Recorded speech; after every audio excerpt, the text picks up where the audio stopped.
Olá pessoal, eu sou a Roberta, professora de língua portuguesa do Colégio Objetivo.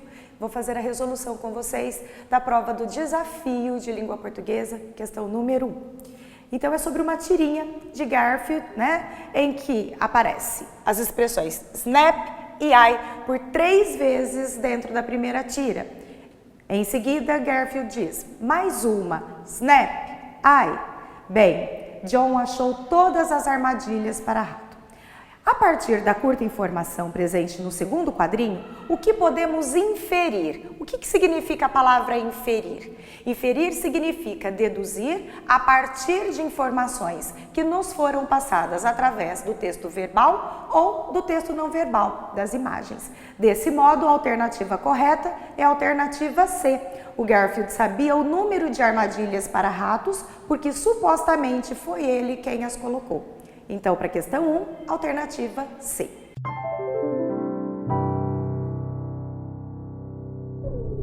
O exercício 2 parte da mesma tirinha.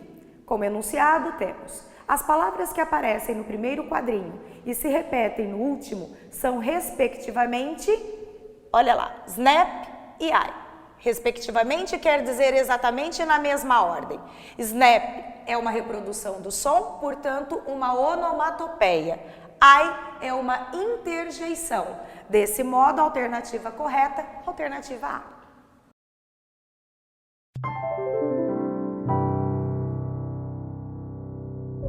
Questão número 3. Também a partir de uma tirinha de Mafalda, nesse caso, diz: Ei, Mafalda, quem foi João Ninguém?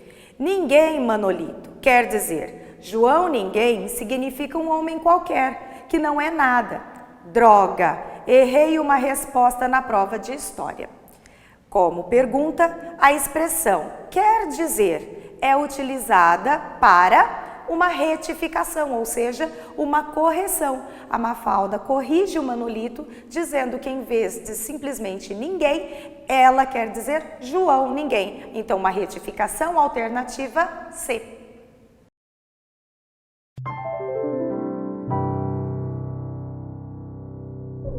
Texto para as questões de 4 a 7. Retrato. Eu não tinha este rosto de hoje, assim calmo, assim triste, assim magro, nem estes olhos tão vazios, nem o lábio amargo. Eu não tinha estas mãos sem força, tão paradas e frias e mortas. Eu não tinha este coração que nem se mostra. Eu não dei por esta mudança, tão simples, tão certa, tão fácil. Em que espelho ficou perdida a minha face? Cecília Meirelles. Para a questão, então, número 4, a pergunta foi: por que a mudança é descrita no texto como certa? Esta mudança certa a que ela se refere é por ser uma mudança inevitável do ciclo da vida. Isso acontece lá na alternativa C. Então, exercício 4, alternativa C, por ser inevitável.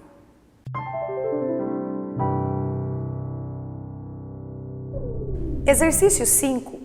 Podemos afirmar que o eu lírico presente no texto de Cecília Meirelles é a alternativa A, uma mulher. Muitos poderiam ter apostado nessa alternativa por ser a Cecília Meirelles uma poetisa e ela que escreveu esse texto. No entanto, o eu lírico, a voz que fala no poema, é de um idoso, a única coisa que podemos afirmar. Por quê? Foi a mudança da passagem da vida jovem para a velhice, nada mais do que isso. Portanto, alternativa B, um idoso ou uma idosa.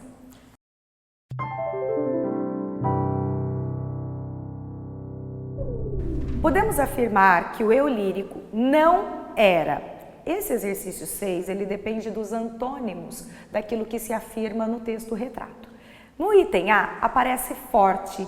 O eu lírico não era forte. Essa não serve. Por quê? Ele diz, eu não tinha essas mãos sem força. Então, quer dizer que nesse momento em que é escrito o texto, em que nós estamos lendo o texto, ele diz que agora ele é fraco. Isso quer dizer que no passado ele fora forte. Então, a A não serve. Ele não era agitado? Também não serve porque ele diz, eu não tinha este rosto de hoje, assim calmo. Se ele é calmo agora, antes ele era agitado. Feliz. Será que ele não era feliz? Ele diz assim triste. Se ele está triste agora, quer dizer que antes ele era feliz. A alternativa D, bonito. Em momento algum do texto, nós conseguimos a afirmação de que em algum momento ele tenha sido feio ou que agora ele seja bonito. Essa questão estética, desse modo, não aparece no texto. Então, podemos afirmar que o eu lírico não era bonito. É a única coisa que nós podemos dizer sobre esse texto. Alternativa D para o exercício 6.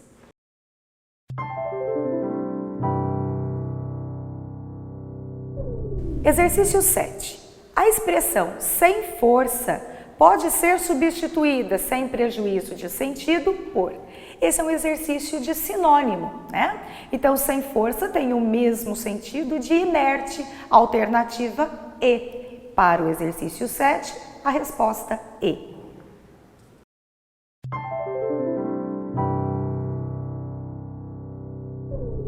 Bem, agora quanto ao cartaz, gripe. Não vacile, vacile-se. Nós temos duas questões. A questão de número 8 diz assim: a que gênero textual pertence o material publicitário acima?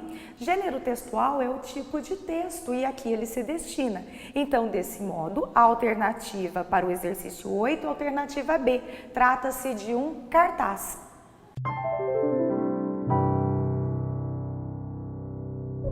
No exercício 9, as palavras se presentes em vacine-se e se você tem 60 anos ou mais são classificadas morfologicamente como. Então, quando nós trabalhamos classes morfológicas, nós trabalhamos dentro das 10 classes, substantivo, artigo, numeral e assim por diante.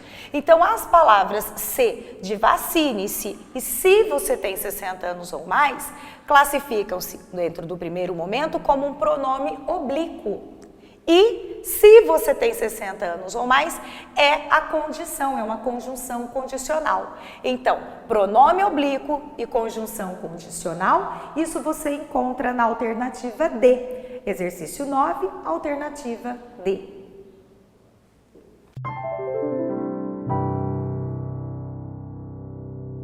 O exercício 10.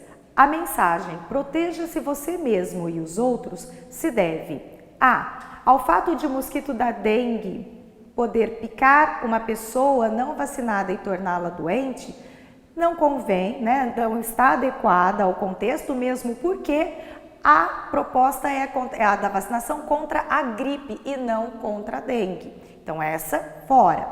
O item B, o fato de a vacinação de todos evitaria o surto da dengue. Novamente, esse é o distrator. Não podemos considerar a dengue porque o cartaz tem como proposta a vacinação contra a gripe. A alternativa correta é a alternativa C, ao fato de que quanto mais pessoas vacinadas, menores as chances de contaminação da gripe. Para o exercício 10, alternativa C.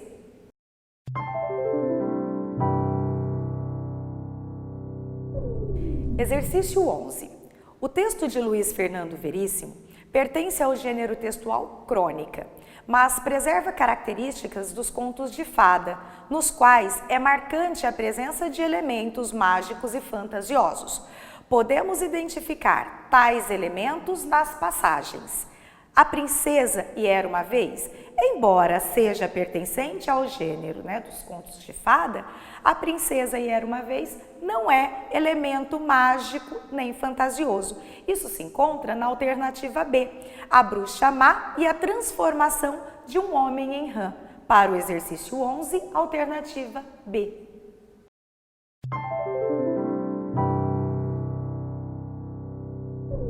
Exercício 12. Podemos observar a nítida marca de oralidade em... Todas as alternativas são marcadas pela norma culta da língua portuguesa. A única que expressa a marca de oralidade é a alternativa B. Eu, hein? Nem morta. Alternativa B.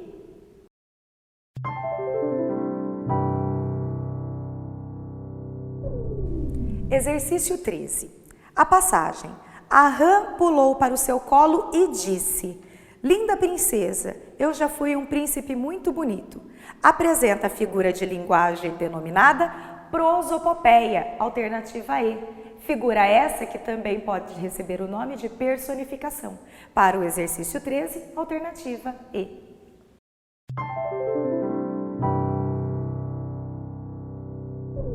Exercício 14. Segundo o texto, podemos afirmar que, exercício puro de interpretação de texto, né? A única coisa que podemos afirmar com certeza é que o ideal de felicidade da rã e da princesa eram diferentes. Isso aparece na alternativa E.